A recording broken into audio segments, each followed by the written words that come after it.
The Senators held their pre-draft media availability here this morning, and GM Bryan Murray said he's hopeful they'll get a good player at number 18. Whether he moves up or down is up for debate, but Bryan Murray is holding some talks with our teams to see exactly what they want. We think we'll get a good player, and obviously Pierre can answer better than I can, but we think the draft is deep enough to get a player that probably a year or so down the road will have a chance to play in the league. Of course, one of the focuses will be on whether Robin Lehner or Craig Anderson gets moved at this draft. At this point, Murray's holding a lot of talks on his goalies, but isn't hearing what he wants in return. Well, we're talking. We do have 3 NHL contracted guys. We have a couple of guys in the minors that are good, so we know our depth in goaltending right now is probably as good as it's ever been here.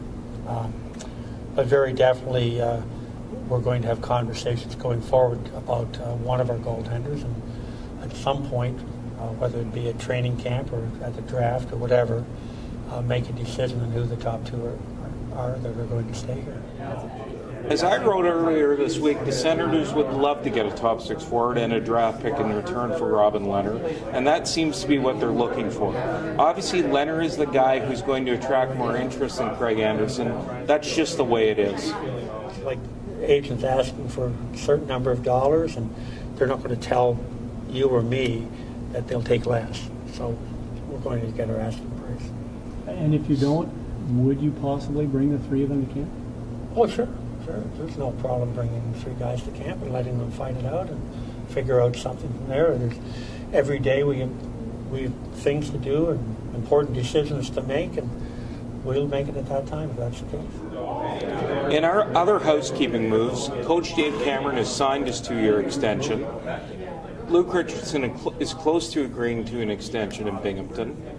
The Senators have made offers to all of their restricted free agents, and as I reported today, unless they can move a couple of contracts, winger Eric Condres is going to have to wait to see what's going to happen with him. At this point, there's no plan to buy out Colin Greening, and the club is trying to move veteran center David Legwand. So stay tuned here at OttawaSun.com next week for all the draft coverage, and I'll have a great preview on the weekend setting this all up. For OttawaSun.com, I'm Bruce Garriock.